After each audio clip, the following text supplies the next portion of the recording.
Hey guys, how's it going? Hope you're doing well. My name is Crown, and today I'm going to read you some very interesting stories that I hope that you're gonna love. And now, without further ado, let's go!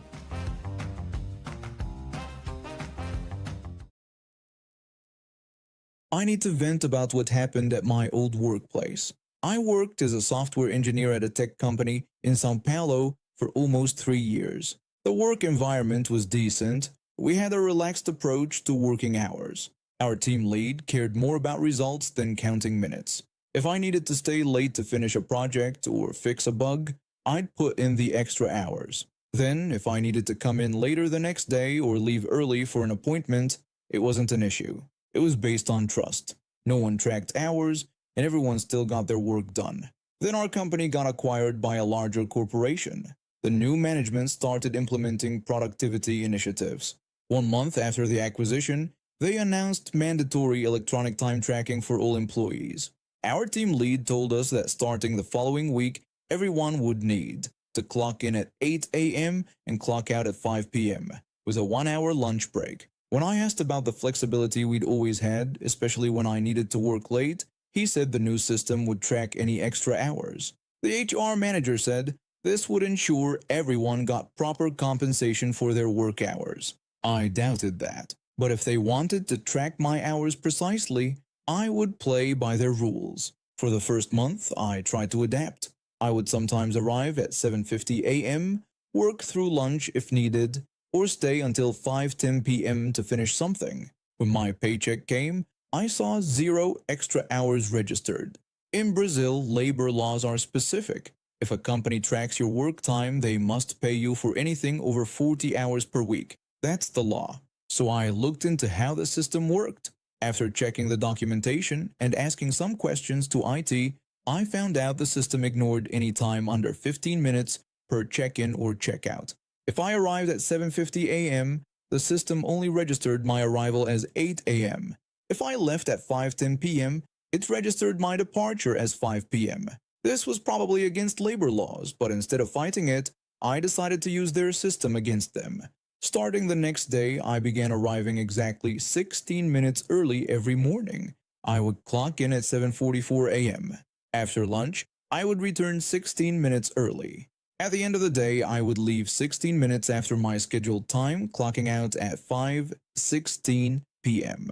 Each day, I accumulated 48 minutes of overtime. By the end of the month, I had over 16 hours of overtime, all legitimate according to their system. When the month ended, I was called into a meeting with management. The department manager asked why I had more overtime hours than my colleagues. I said I had been arriving early and staying late to complete my tasks, and the system was tracking my hours correctly. The HR manager pointed out that I had more than 3 times the overtime of anyone else. I explained I was following the rules and told them to check the logs, which would show I arrived before 8, returned early from lunch, and left after 5. I added that if there was an issue with how the system tracked time, that wasn't my problem. They looked at each other, not happy, but unable to fault my explanation. The department manager said they would check the system logs. 2 days later, I got an email confirming my overtime hours were approved for payment.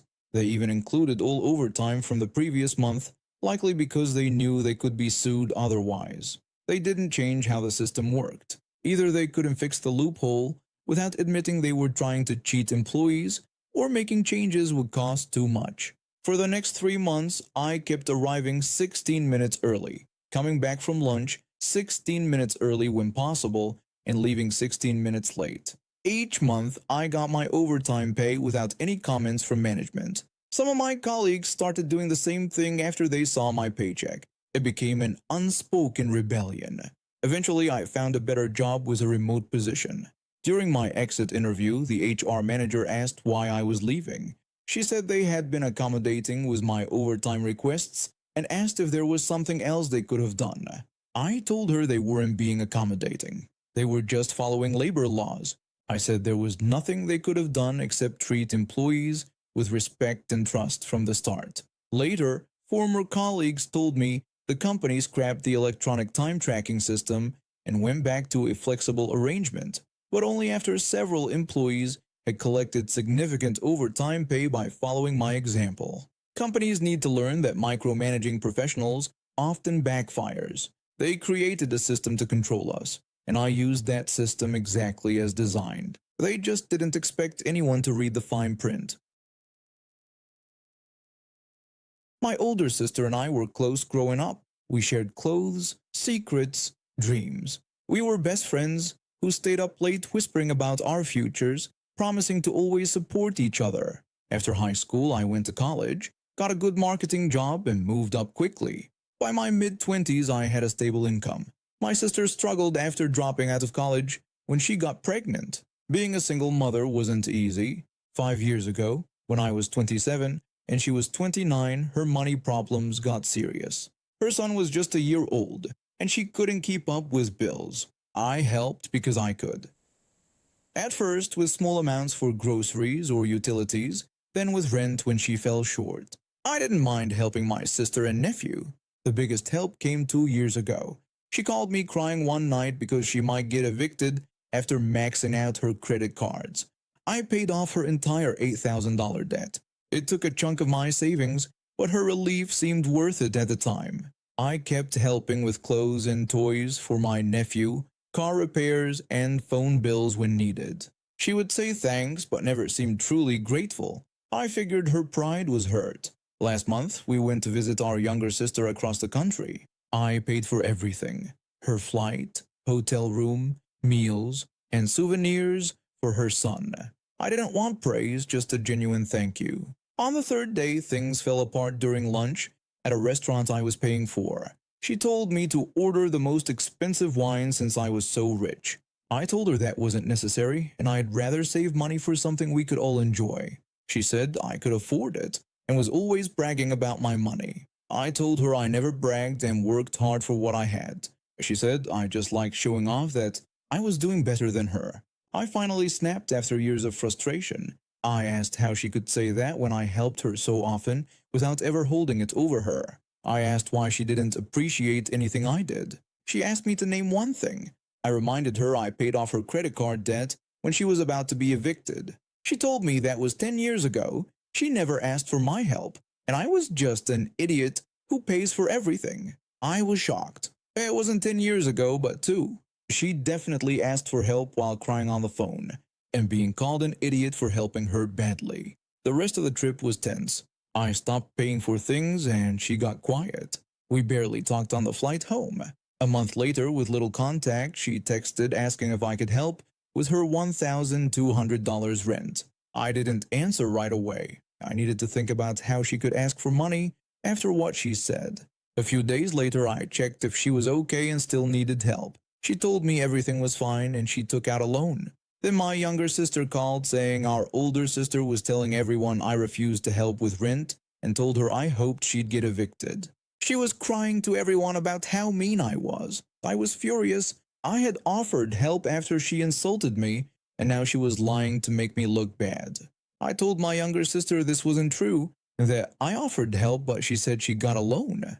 My younger sister figured something was off and said our sister was playing victim with everyone, claiming I became selfish. I found our text messages, took screenshots as proof, and sent them to family members who heard her lies. I also wrote about all the financial help I gave over the years, totaling more than $20,000. The next day, my sister sent angry texts accusing me of sharing our private business with the family. I told her her lies made it everyone's business, and I was just telling the truth. She said I was trying to look good while knowing she was struggling. I reminded her I supported her for years, only to be called an idiot. And now she lied about me not helping. I told her I wouldn't be her ATM anymore. She then told me she didn't need my charity and I would regret it when I never saw my nephew again. Using her son against me after everything I did was the last straw. I blocked her number. The family is split now. Some think I should forgive her because family matters most, while others get why I'm done. My younger sister supports me after seeing how entitled our sister acted during our trip. It's been 3 weeks without contact. No more money emergencies or guilt trips. I miss who my sister used to be, but that person seems gone. Yesterday I set up a savings account for my nephew that he can access at 18. Whatever happens with his mother, I don't want him to suffer. Don't let anyone, even family, take advantage of your generosity. My family and I have lived in our home for 7 years. We work hard, mind our business, and try to be good neighbors. I work as an engineer, my wife teaches elementary school, and our kids play sports and do well in school.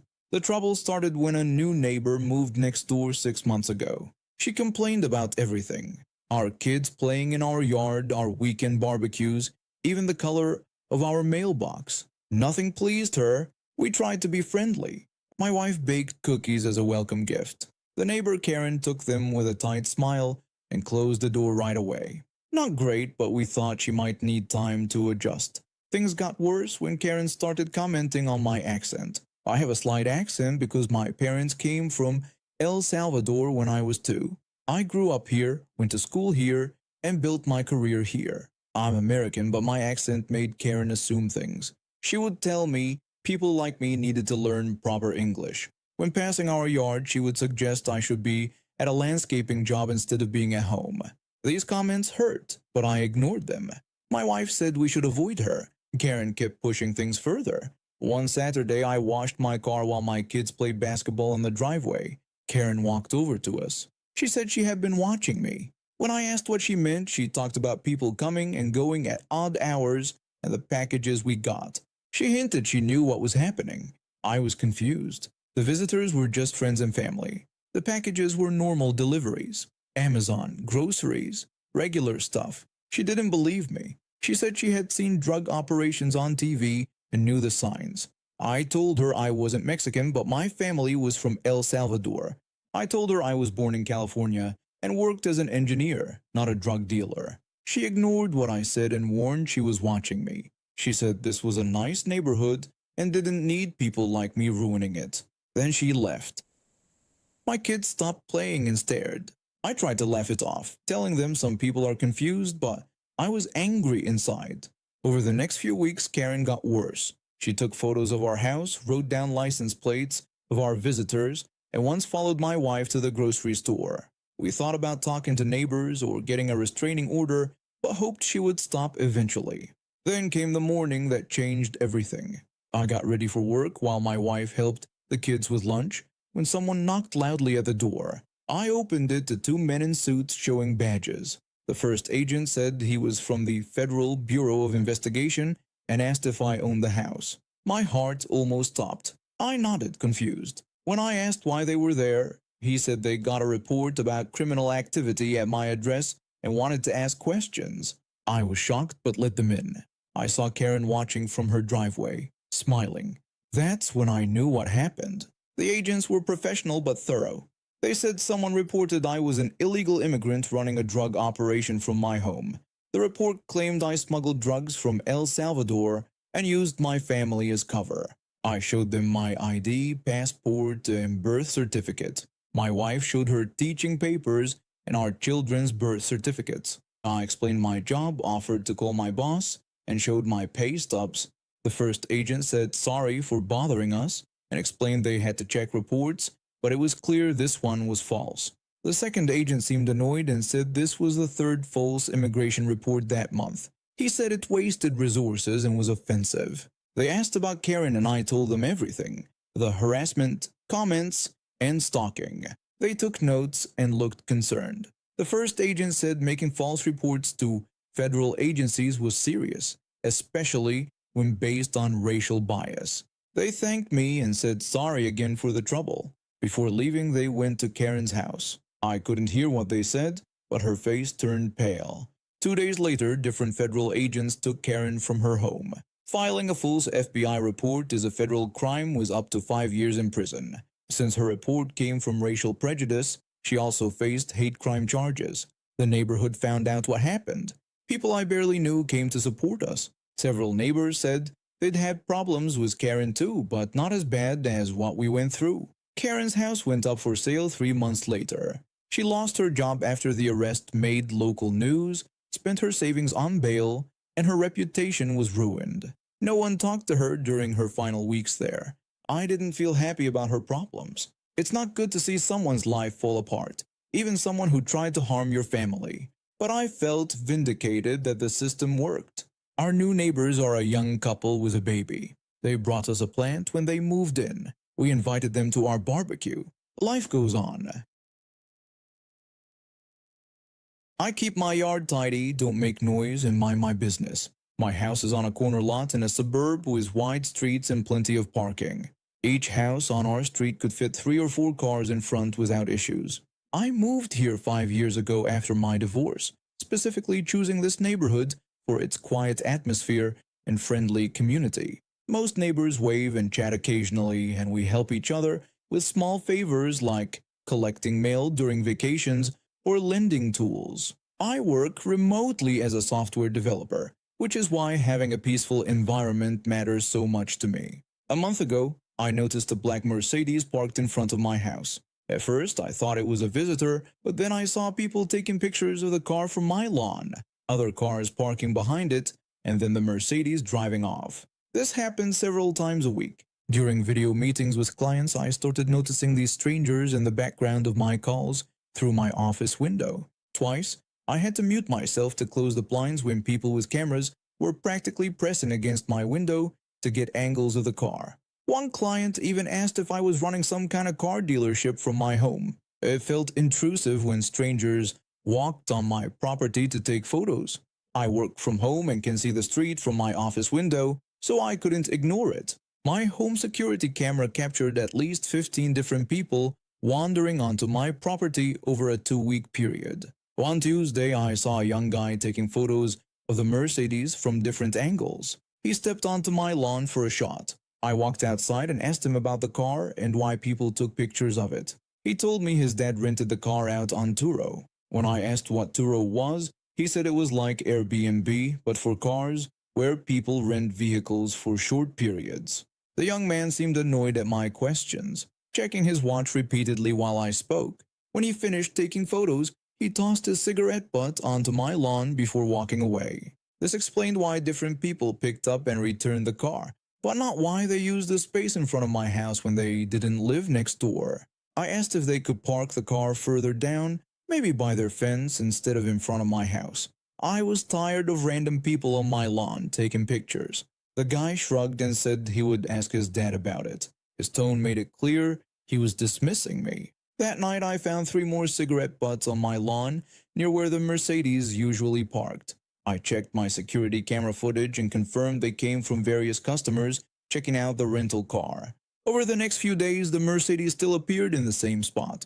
I wasn't sure where these people lived, just somewhere on my street. The situation was frustrating. I don't own the street, but it's rude to use someone else's frontage when you have space in front of your own home. I spotted the same young man again a few days later and asked if he had spoken to his father. He claimed they discussed it, but his father felt it wasn't a problem, since it's just a public street. When I mentioned the cigarette butts, he denied any knowledge of them. After a week with no change, I decided to investigate. I checked the Turo app and searched for Mercedes rentals in my city. I found the exact same black Mercedes. The listing advertised it as a luxury rental at $120 per day with contactless pickup. The profile had photos of the car taken from their driveway. That's when I learned they lived just 2 houses down from me. They had plenty of space in front of their own home, but chose to park their rental car in front of mine. The listing had over 50 reviews, meaning this had been going on long before I first noticed it. This wasn't just convenience, it was a business decision.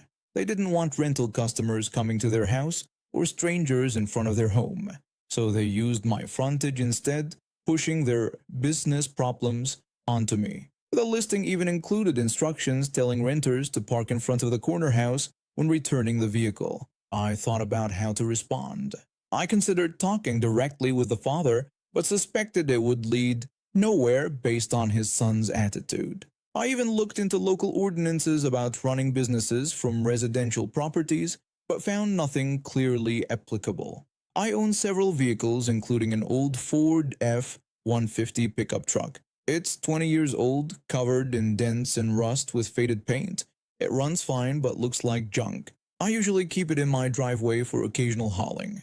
The next morning I drove my F-150 and parked it in front of my neighbor's house, making it slightly difficult for them to back out of their driveway. Not blocking them, but making things harder. I also parked my second car, a modest sedan, right behind the truck, taking up the entire frontage of their property. I updated my home security system to include a camera pointing toward where the Mercedes usually parked, documenting each rental customer who came onto my property. Within hours, I heard a car door slam. Through my window, I saw the father looking at my truck while on his phone connecting the dots. He walked around both my vehicles several times, taking pictures. Later that day, a woman, who appeared to be his wife, also came out to examine my vehicles.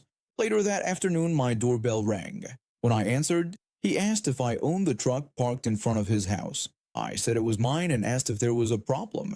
He asked me to move it because it made getting out of their driveway difficult. I apologized but pointed out it was public parking and asked if anyone could park anywhere on the street.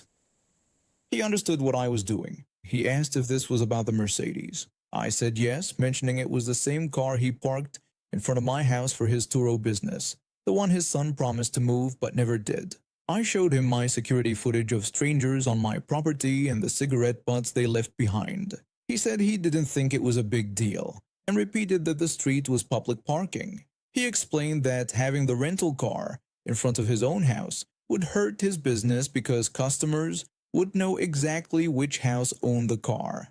I agreed about the public parking, which is why my truck would stay in front of his house. I also warned that if the Mercedes appeared in front of my house again, I might move my other vehicles in front of his house too. I mentioned that I worked from home and had business calls disrupted by his customers peering into my windows. His face turned red. He looked like he wanted to argue but stopped. He claimed I was being petty and hurting his family's livelihood. I countered that he was using my property for his business without permission or consideration. Finally, he agreed to park the rental car elsewhere. I told him once I saw that happening regularly, my truck would return to my driveway. He walked away without another word. That evening I noticed him walking up and down the street, likely looking for alternative parking spots. The next day, the Mercedes was parked in front of his own house. I kept my vehicles in place for 3 more days to ensure the change wasn't temporary. During this time, I noticed his rental customers now congregating in front of his house instead of mine. By the end of the week, after seeing the change would stick, I moved my F-150 back to my driveway. My other neighbors, who had witnessed the whole situation, gave me approving nods when they saw the resolution. A month later, I noticed the Turo listing had been updated with new instructions telling customers to park directly in front of the owner's house for pickup and drop-off. He had also installed a small security camera of his own, presumably to monitor his vehicle. Turns out public parking really is a two-way street. After spending 3 years taking care of my grandmother who had Alzheimer's, I decided to go back to school and become a medical assistant. It wasn't easy juggling classes while being a caregiver, but my grandmother had always encouraged me to pursue my dreams, even in her less lucid moments. After she passed away last year, I threw myself into my studies, determined to make her proud. I also deal with chronic pain and anxiety due to a car accident from 5 years ago. I'm on prescribed medication for both conditions, all completely legal and necessary for me to function normally. I've never hidden this fact. It's just part of who I am. So when I finally got hired at this private practice, I was over the moon. The pay was great, the hours were perfect, and it seemed like everything was falling into place. Then came the pre-employment drug screening requirement. I went straight to one of the practice owners, a woman who had interviewed me, to be upfront about my situation. I explained to her about the drug screening and told her about my prescribed medications that would show up in the test. I offered to provide all necessary documentation from my doctors. She responded positively, telling me that she appreciated my responsibility in coming forward. She simply asked me to bring in my doctor's notes to keep on file. I felt relieved after our conversation, but that feeling didn't last long. 2 hours later, I was called back into her office. The moment I walked in, I could tell something was off. She casually told me that her husband, the other owner, had taken it upon himself to look into my medical records and had confirmed my prescriptions. I was shocked. I asked her to clarify if she was really saying that he had accessed my medical records without my consent. She dismissed my concerns, explaining that since he was a doctor at the practice, it was fine. She said he was just verifying my story. I told her that this wasn't allowed and that it was a violation of medical privacy laws. She brushed it off, saying they needed to verify the information and suggested that I should understand their position. She even tried to justify it by saying it was more efficient than waiting for the documentation. I sat there, stunned. I needed this job desperately. My student loans weren't going to pay themselves, and good positions in my area were hard to come by. But this was so wrong on so many levels. That evening, I couldn't sleep. I kept thinking about how casually they had violated my privacy. What else would they do if I let this slide? Would they access my records again? Would they share my medical information with others? The next morning, I made some calls to the state medical board and spoke with a privacy officer. They confirmed what I already knew. This was a serious violation. They instructed me to file a formal complaint and assured me they would investigate. I submitted the complaint with trembling hands. By the afternoon, I had a meeting scheduled with the board's investigators. They explained that every time a medical record is accessed electronically, it leaves a digital footprint. Who accessed it, when, and from where. There would be proof. The investigation moved quickly. Within a week, both owners were called in for questioning. They tried to claim it was a misunderstanding, but the evidence was clear in the system logs. The husband's medical license was suspended pending a full investigation, and the practice was fined heavily. I was offered a position at another clinic by one of the board members who had connections in the medical community. My new colleagues respected professional boundaries, and the work environment was so much healthier. Sometimes standing up for yourself means taking a risk, but in this case, it led me to where I was actually meant to be. The last I heard, the original practice was being investigated for other privacy violations. Apparently, I wasn't the first person whose records they had accessed inappropriately. The husband's medical license was eventually revoked, and they had to sell the practice. I still have all my prescriptions. I still deal with my chronic pain and anxiety, but now I work somewhere that respects privacy and professional ethics. I'm a 32-year-old mother of a beautiful 3-year-old boy. My husband and I worked hard to get where we are, both successful in our careers, a nice home in the suburbs, and most importantly, our precious little one who came after years of trying. My sister-in-law, my husband's sister, had always been difficult. While she put on a sweet face for the family, I'd seen her true colors more times than I could count. She makes snide remarks about other people's success, spread rumors, and somehow always managed to make herself the victim. The fact that she and her husband had been trying for a baby unsuccessfully for the past 5 years had made her even more bitter, especially towards me. I remember that day clearly. I woke up with severe abdominal pain, the kind that makes you know something's seriously wrong. My husband insisted on taking me to the emergency room, but we had a problem. Our regular babysitter was out of town, and my parents lived 3 hours away. That's when my sister-in-law called, as if by some cruel cosmic joke. She had heard from my husband's mother that I wasn't feeling well. She immediately offered to watch her nephew, insisting we shouldn't worry about anything except getting me checked out. I didn't want to accept. Every fiber of my being was screaming not to, but between the increasing pain and my husband's worried face, I felt trapped. I hesitantly asked if she was sure, mentioning that he could be a handful. She brushed off my concerns, saying what kind of aunt would she be if she didn't help in an emergency. Before leaving, I was extremely clear with her. I explained that I'd left his lunch in the fridge and carefully told her about his allergies to peanuts, tree nuts, and shellfish. I instructed her not to give him anything else and showed her where his EpiPen was in the drawer, asking her to please stick to the food I'd prepared. She dismissed my worries, telling me to stop being so anxious and bragging that she'd taken care of kids before. She cooed at my son, assuring me they'd have a great time together. 4 hours later, we returned home. The house was quiet, too quiet. My son wasn't in the living room where we'd left him playing. Then we heard it, a weak wheezing sound from the kitchen. I rushed in and found my baby boy on the floor, his face swollen, struggling to breathe. Next to him was a half-eaten peanut butter sandwich. My husband immediately grabbed him and ran to the car while I searched for my sister-in-law. That's when I heard it, giggling coming from upstairs. I ran up to our bedroom and flung open the door. There she was, in my bed, with some man I'd never seen before, both scrambling to cover themselves. When I confronted her about my son's anaphylactic reaction, she just rolled her eyes and dismissed my concern. She casually explained that she'd given him a sandwich to keep him quiet because he was being annoying and crying for me. I've never felt rage like that moment. I couldn't even speak. I just ran to the car where my husband was already pulling out of the driveway. We made it to the hospital just in time. The doctors said another few minutes, and I can't even finish that thought. While our son was being treated, I called her husband. He arrived at the hospital within minutes, devastated by both his wife's betrayal and what she'd done to our son. The aftermath was swift and severe. Her husband filed for divorce the next day. When the story got out, how she'd endangered a child to have an affair, she lost her job as an elementary school administrative assistant.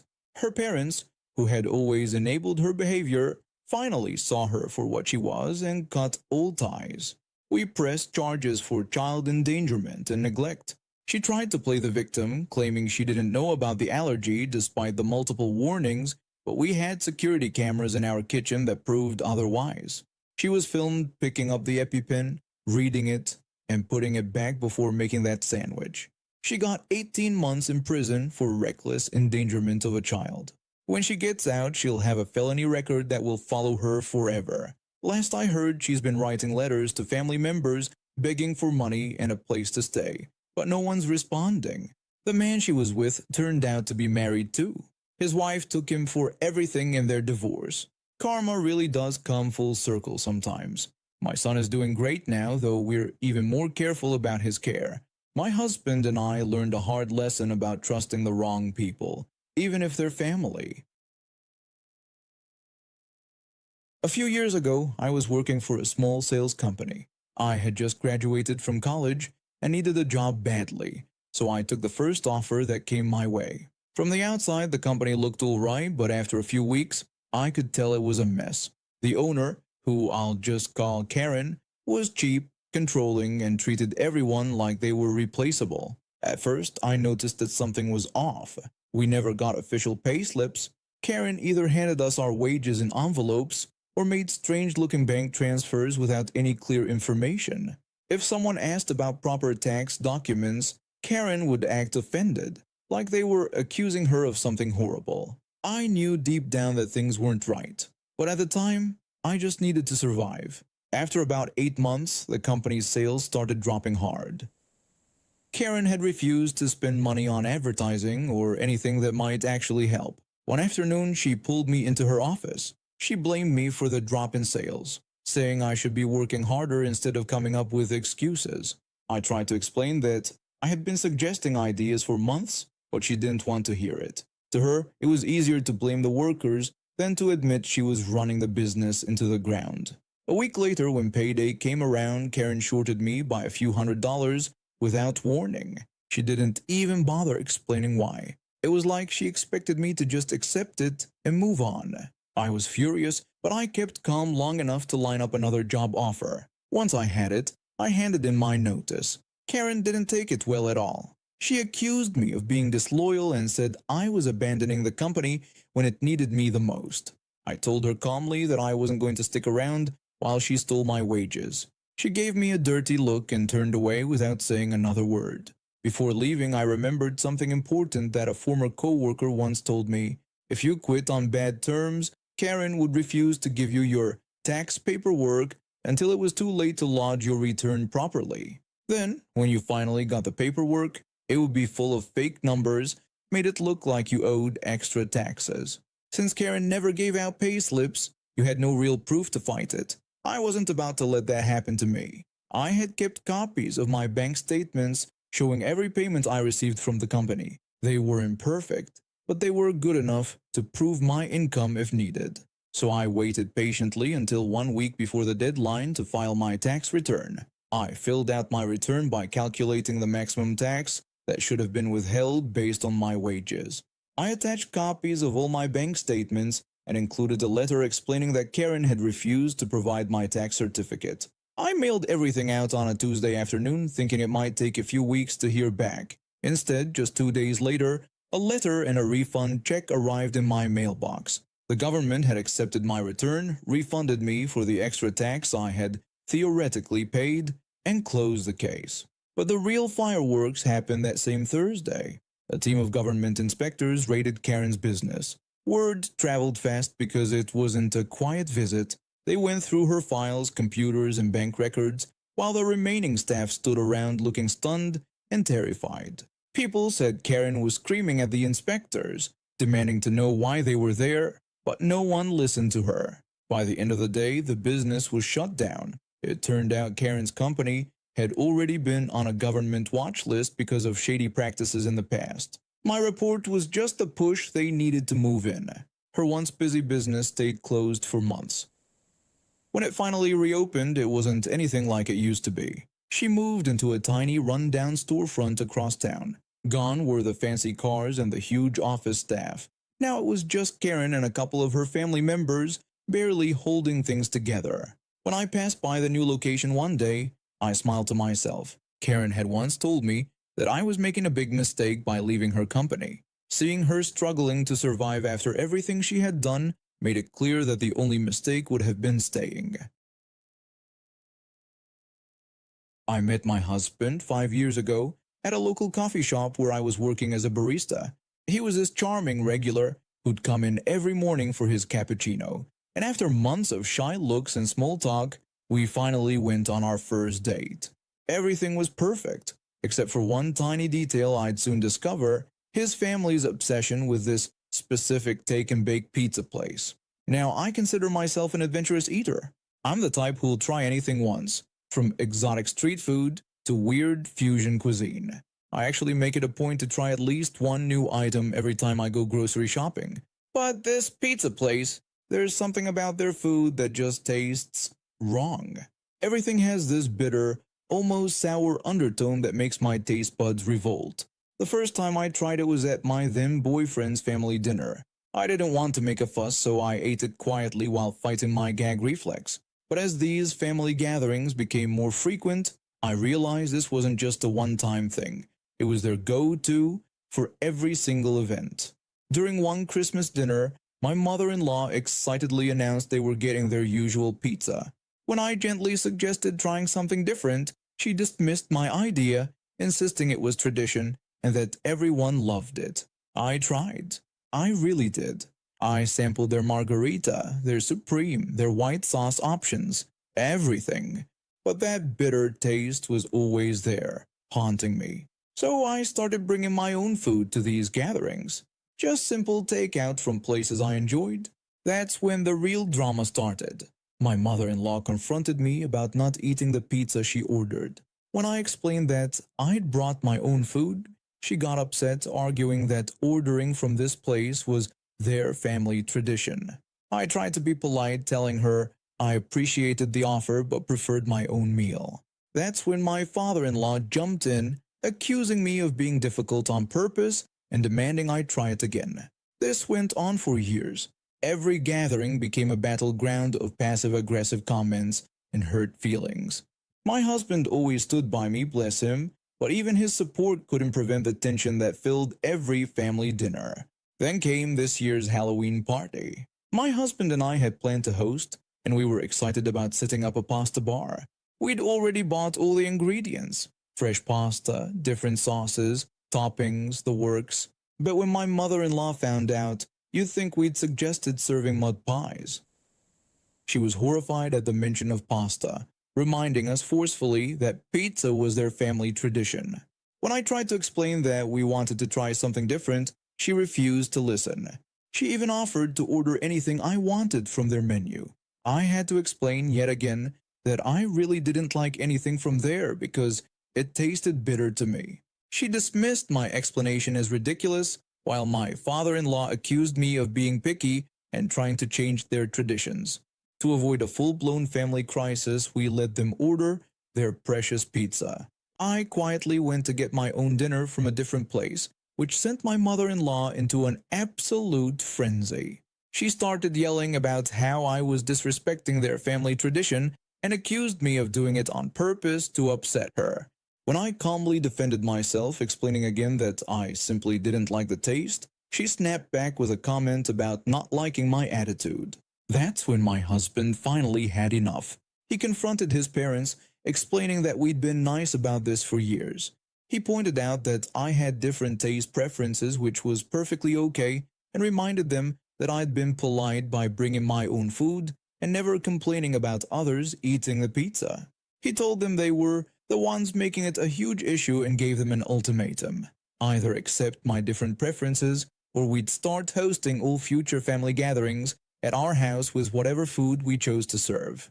The silence that followed was deafening. My mother-in-law's face went through about 50 shades of red before she finally sat down without another word. My father-in-law just stared at his plate.